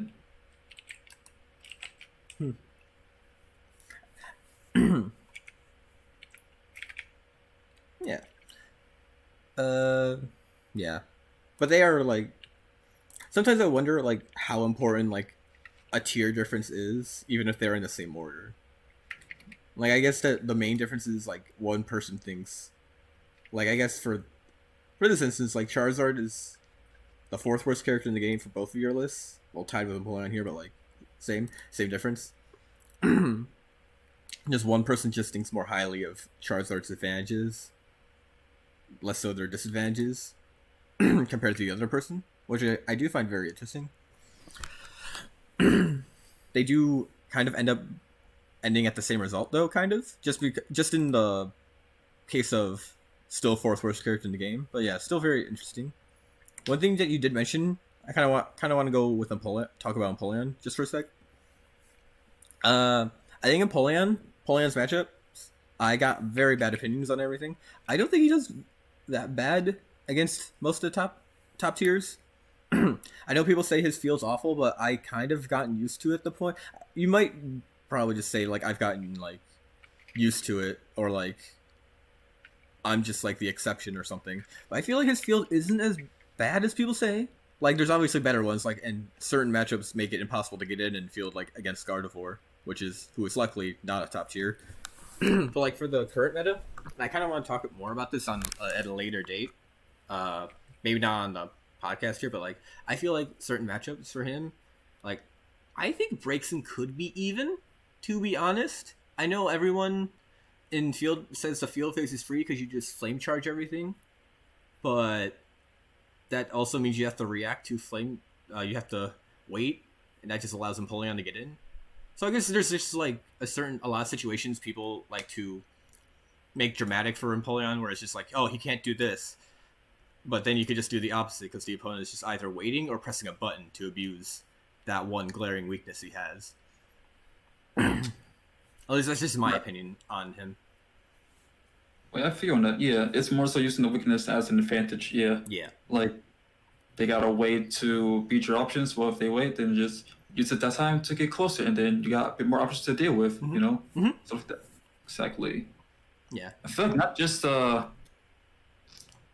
don't know. I feel like Empoleon's field it's not terrible. It's definitely not terrible. Like, it can still make it work against Yeah. It's definitely no. Sorry, what was that? Just gotta like more so work. Like, you got to work for his field base, and when you do, it definitely pays off a lot. Mm-hmm. I don't think it's like anywhere near the best in the game, but I think it's average. That's my opinion on it. Because like people use Sideway, at least I tend to see people use Sideway in ways I disagree with, and they get punished for it, and that's why people are like, "Oh, his field phase sucks." Like that's just like one of the biggest things. I think his Sideway should be used as a dodging tool, a reaction tool to beat out other projectiles, or a covering option for you to get in. Not so much to just be used straight up as an attacking tool, like against your opponent at like mid range, because there's a lots of options for that. I think it's like a wall, basically. And yeah, going back to one other matchup I want to talk about, because Shadowcat. We played the Empoleon Darkrai matchup a lot. Going back to like his place in the meta a little bit. Sorry, I'm just like Empoleon talk. I'm like excited. I think Empoleon can deal with BDR some like better than most characters. What do you think? I agree. Yes, he can deal with BDR quite well. There's only like a select few who can actually deal with that mode, and Empoleon is one of them. Yeah. Especially when paired with Whimsicott, in my opinion. I think the biggest advantage he has is Aqua Jet, being able to go over your 2x, one of your more reliable like moves that you use on hit block. And just being able to get in general if you try to use a far away projectile. And JY also, in my opinion, helps a lot in that matchup, and Ice Beam. I think he's just got like not the perfect tools, but really, really good tools to deal with it. The only thing he's really missing is like a command grab. Yes. Yeah, let's not give him that. That's too much. No. Mm-hmm. Yeah, he does Aqua Jet, Ice Beam, and so we can't just really, mash our attacks. Like, even we can't even use 2x because Aqua Jet's a thing, and Surf as well. So we kind of can't abuse some of our good tools. We have to just more so wait. And like you said about Empoleon's field phase, you want to force the opponent to wait for you to get in. And that's what Empoleon does well. Like, it's hard to predict an Empoleon when he's going to do in Duel Phase because he has Slide, and you can just, go back and use a projectile or go into your phase, use Hydro Pump, use JA. He has options to do in Duel Phase against BDR. And that's really what it comes down to, is that as Darkrai, I want to wait and potentially have to block some chip and then probably be close to Empoleon, which is a bad spot, regardless. Or should I try to match an attack and hopefully you don't retaliate and I get knocked down more so? I see. The mind of Shadowcat, the AI. Yeah. It is me, man. It is me. Only one of us has had more than 3 fruits here. What? Nothing. Shadow? Nothing. Nothing. I feel like Darkrai BDR. I want to say the only character I can contest against him is Lucario, Braixen, and Polion is up there too as like top 5. Sceptile probably. Yeah, Sceptile. Detect is just really stupid, and if you get one wrong move, Giga Drain. Yeah, those are like the ones. Shandy depends, but like it's more so those 5. Yeah, I feel like Who Shandy can deal with it if she gets the chance, but like if you knock her down once, Dark Pulse kind of invalidates like most of her moveset. Like she can't really do anything. No, she can't. She has only one option to do, and if we read said option, we could potentially knock her back to square one if we wanted to. Yep. What option is that, out of curiosity? The option is Smog. So they have to Smog to protect us. They can't dash through Dark Pulse with the gaps. They can't jump over it. They can't backdash. They can't counterattack dash cancel either. So they have to Smog it. That's the trick to it. And for what we do, if they end up Smogging, we can use charge up X, not up X, up Y. Yeah, to bring them close to us. And what we could do is that we can either use our pulse again and go back to square one, or we can just dash in and go for mix up, go for 2x, stuff like that. Huh. Never realized how oppressive that matchup is until now. Anyway, is there any last characters you guys want to talk about? We kind of talked about quite a few of them. Chef had a question. He's asking why Braixen hasn't been placing all that much recently, just like a Braixen players. I don't know if that's true. Like Shadowcat's right here. Yeah. Admittedly, he's been playing like Darkrai a bunch recently, but like, yeah, it's mostly just player bases. Most things in this game, like in terms of results, are just player bases. Yeah. Yeah, we definitely have them. It's just, I think they've just been avoiding online for the most part because online. Yeah, I think Braixen gets adversely affected by online at a top level, like a lot. Yeah, I know we have like a Wild Gallade, Shadowcat. What other Braixens do we have? Those are the two really notable ones. I think Shippo, True, yeah. All of them in Tri-State. Yeah. Yeah. Well, we've got them. It's just, yeah. And when she does plays like really well. Yeah, we had a bunch of like season 1 and 2. I think they just kind of stop. Fosh. I think Fosh still plays. Fosh. Elbow. I think Wizard. She's definitely not trash online. She's just like, in a lot of matchups, she has to be really precise. Yeah, she's one of the more affected players, but she's not trash. Characters. Yeah, and it depends on the matchup. In some matchups, she's not that affected, but like in other matchups, she, like, if that matchup uses Togekiss, have fun. Like, it's gonna be really hard to space yourself correctly, and like reacting to stuff with supports is gonna be harder and stuff like that. I think double. I think when he gets the, only when, I guess that makes sense. I guess if he gets the chance, he might not like travel, but he does like the lab. I love watching his Twitter labbing. But then again, like he likes TOing a lot too. So I don't want to say like I don't want to be mean about this, but like he's just kind of there. Like he's very notable though. So like if he does enter an event, he'll do really well. Like at Smash and Splash, I think he was there when we played. He did really well then. But yeah, he's notable. A lot of notable Braixen players, especially from Ray mentioned like Sunny's from Tri-State too, right? There's like 3 Braixens in Tri-State. Yes. Yeah. So yeah, she's definitely got the. I think it's just a lot of it's just Shadowcat's just really notable with Braixen. Yeah. Yes, day 1, feeling stupid tech, and I'm still learning right now. Yeah, Braixen's hard. Yeah. Y'all gonna use it? Yep. That's what I remember. No one goes anywhere anymore. I go to the kitchen at midnight. Does that count?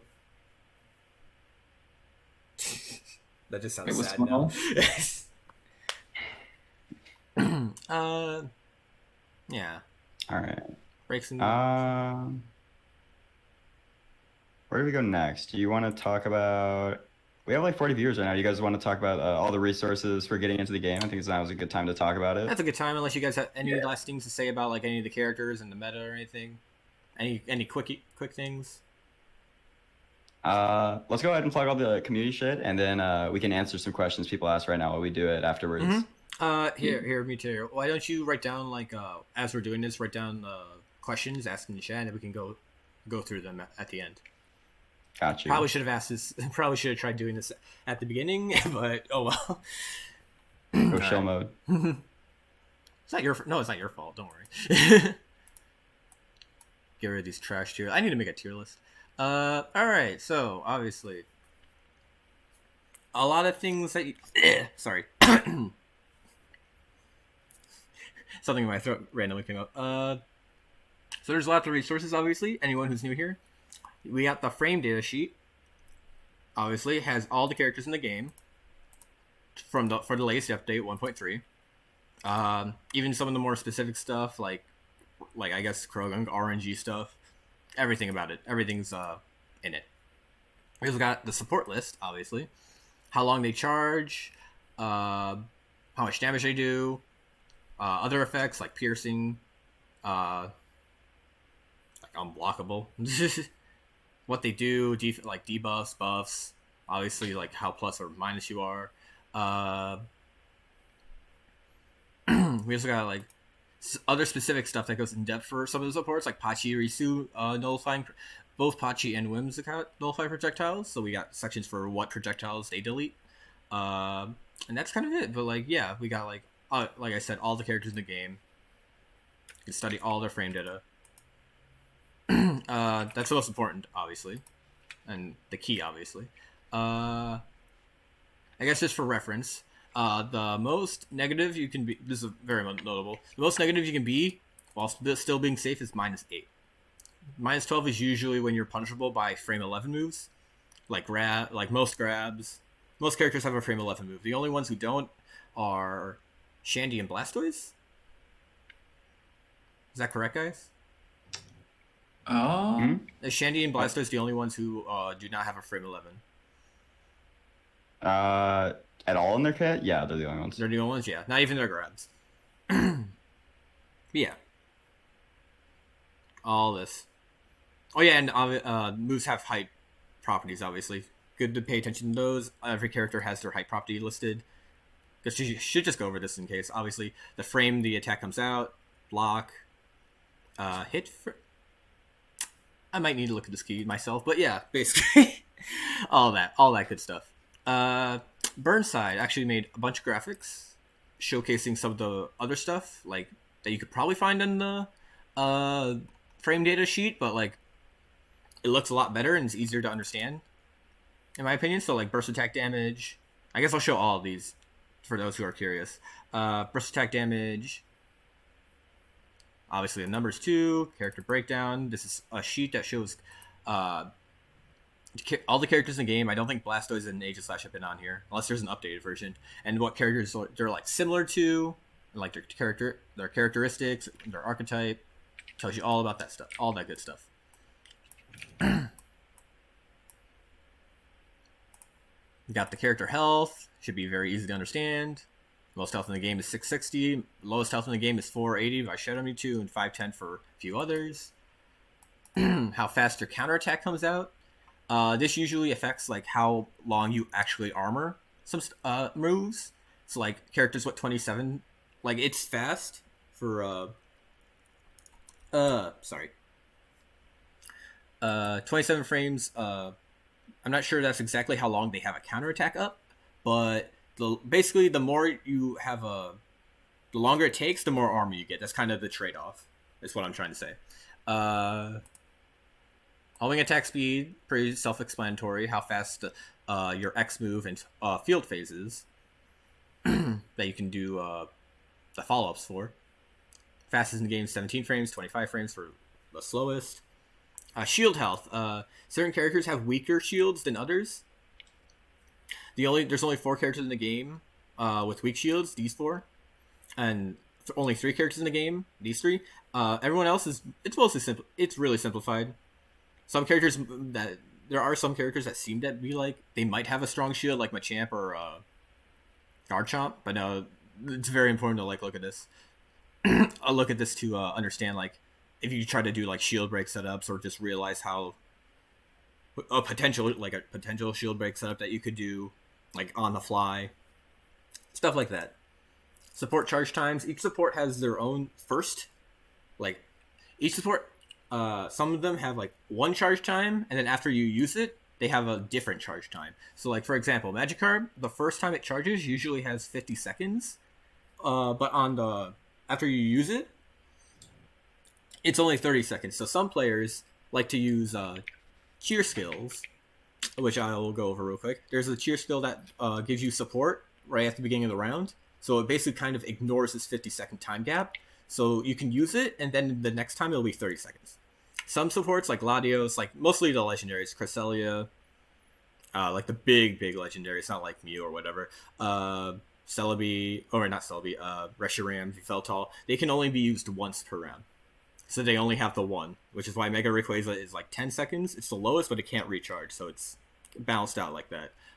Other Pokemon have even the longer ones like Yveltal that are 40 seconds, they have really good effects, which is why it takes a long time and they can't use it again. And also because that would make breaks and busted.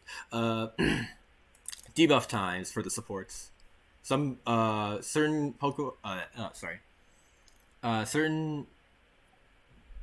supports have effects that can give you buffs. Like, I guess for Pachi and Whimsicott's case, projectile immunity, but it's like Latios gets a defense debuff, this mag gets a attack buff. So these are just the times of how long they give it. Some of these are taking into account all the hits that connect. So multi-hit ones, like Amalga's is a multi-hit. So if you only land a few of the hits, it probably won't last 15 seconds, I think. I never really tested it, but I assume that's the case. Ninetales is also a multi-hit, which is why it's 20 seconds in total. Let me look at chat real quick.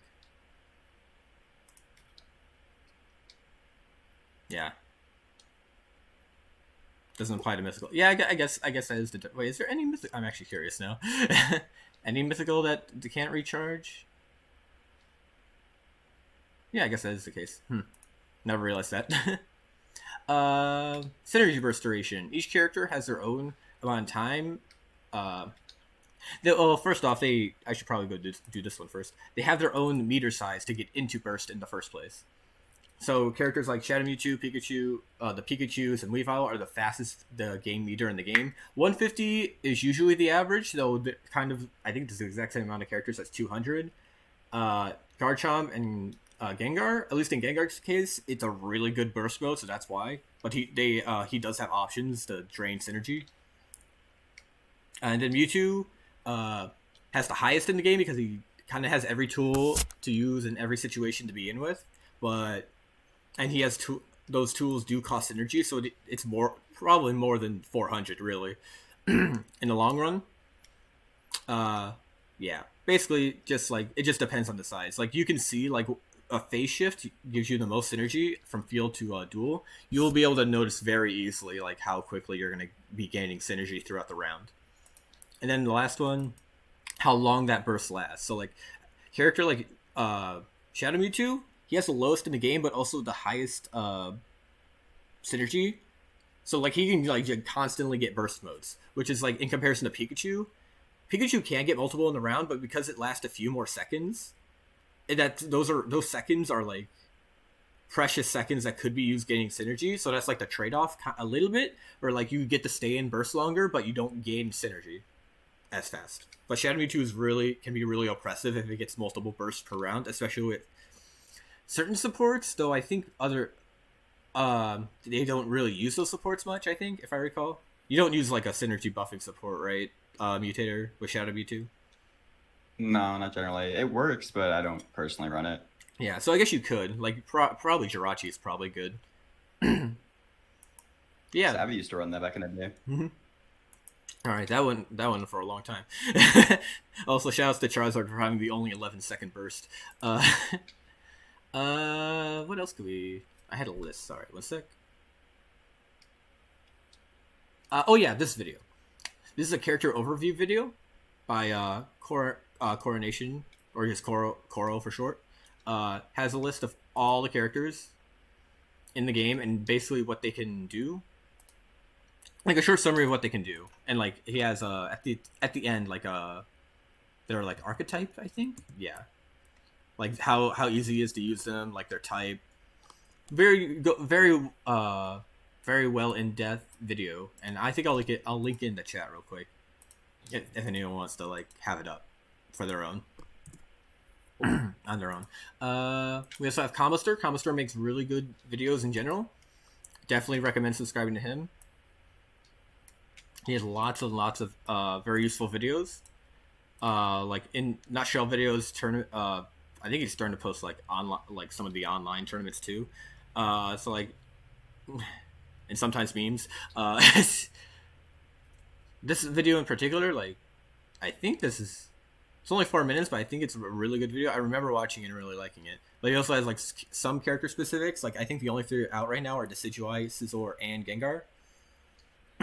He also has this basics video.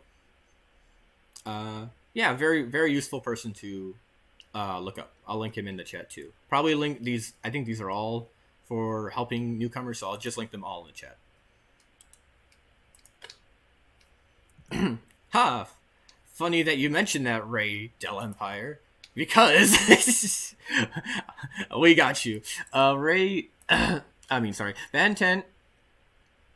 He's more into Tekken nowadays, but he's still recently. Oh, wow, it's actually 2020. I never realized that. He has really good videos.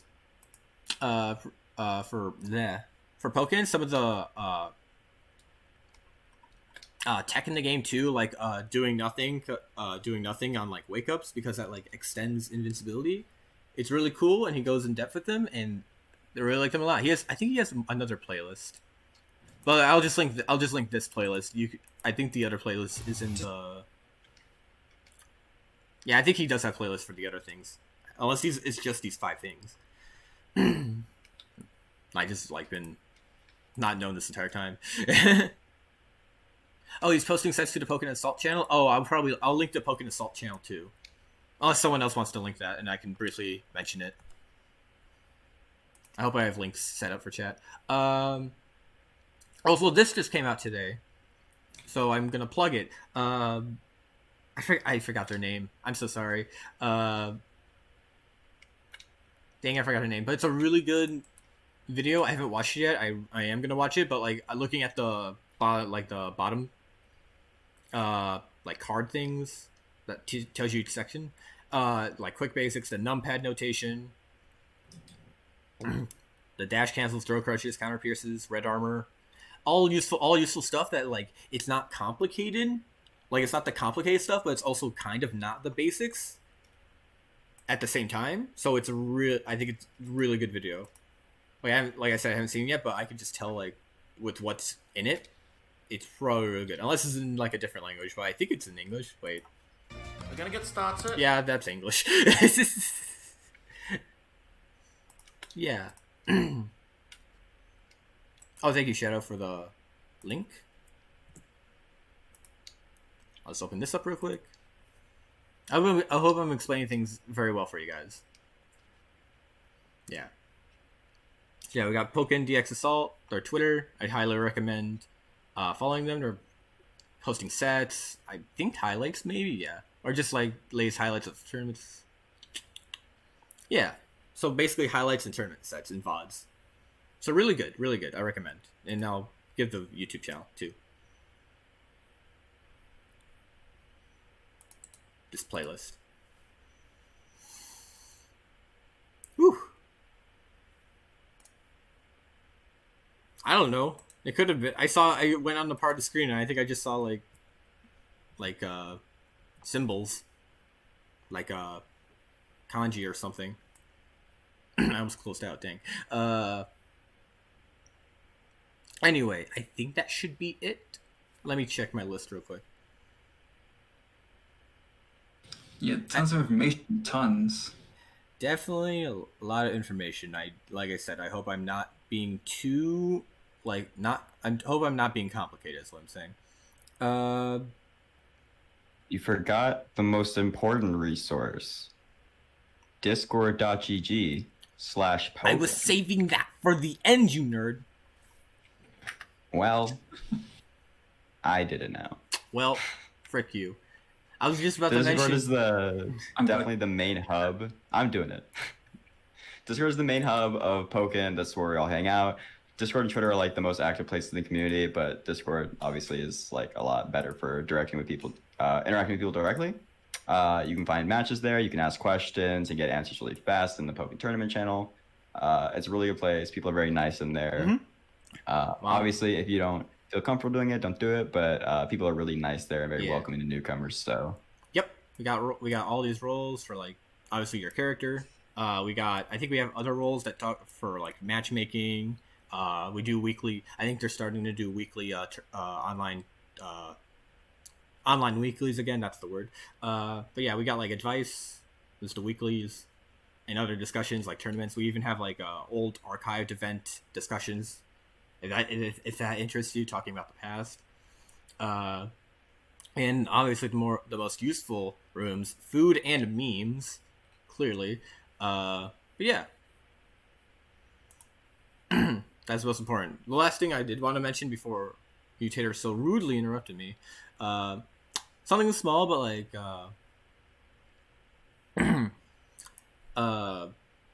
related to like past tournaments. We do have like Burnside plugging him. Really good. Makes commentator makes freaking words. He makes graphics for like top 8 at events. Also, shout outs to Junior Jam for making graphics, quote unquote, for the events too. They are graphics. Graphics with like 3 C's at the end. Yeah. Let me see if I can probably find one as an example, I guess. But usually if you follow him, you'll see like a graphic. You can find graphics of him and they're like really cool. He also just keeps you updated on like anything going on in the Pokken like community, any big thing that's happening, any big event. He'll be tweeting about it. You'll see it. Yep.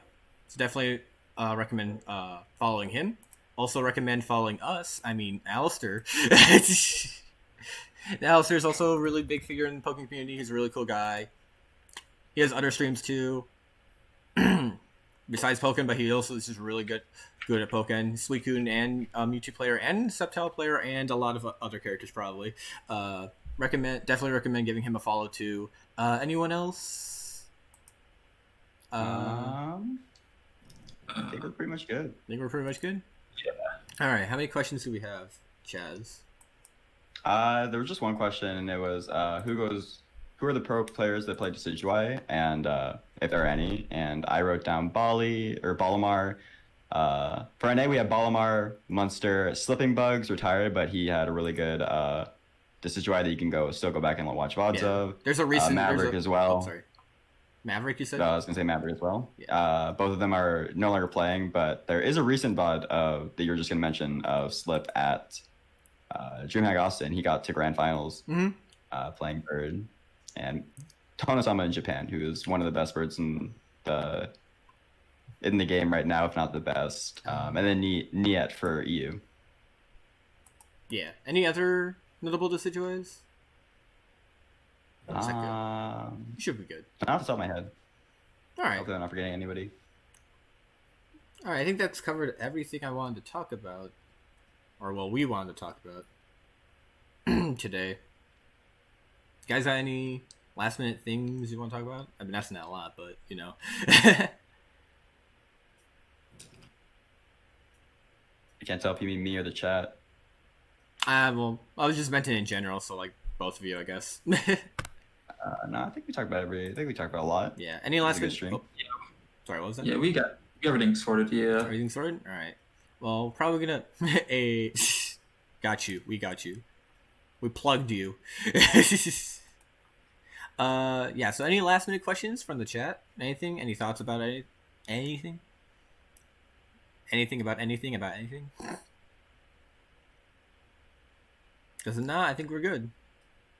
We went a lot longer than we thought, but I think it didn't drag on. I hope it didn't feel like it dragged on. Oh, okay, nice podcast. This podcast is trash. Oh, you plugged me? This podcast is great. No. Anyway, so yeah, I think that's gonna be the end of it. Mewtater, you were gonna stream today. I highly recommend everyone to go watch Mewtater stream. Yeah, that should be it. I'm going to start my stream right now, and we're just going to head over there then. And if you guys have any questions, this is my stream's not going to be the podcast, obviously. It's just going to be my own personal stream. If any of you are new or just have any questions, you want to talk about anything over there, you want to play me maybe, I'll be doing all that over on my stream right after we end here. Any last minute questions you guys would need, like that we just like ended on, you could definitely ask Mewtater about. Yeah, before we call it, there's also going to be a Pokken's Players Cup broadcast today at 6 p.m. Oh yeah, they have that too. Which time zone? EST. Oh right, EST, yeah. Yeah. EST, so 3 PST, 6 EST. And 5 EST for, 5 CST. In 2 hours. In 2 hours. Time zones should not exist. What are time zones? All I know is mine. What if we just had one general time zone? Would that make it easier or worse for everyone? You're like, I'm gonna get there at 12, and it's at midnight or whatever. No. Sun cycles. 12 is 12. Yeah, and also yeah, actually that's it. That should be it.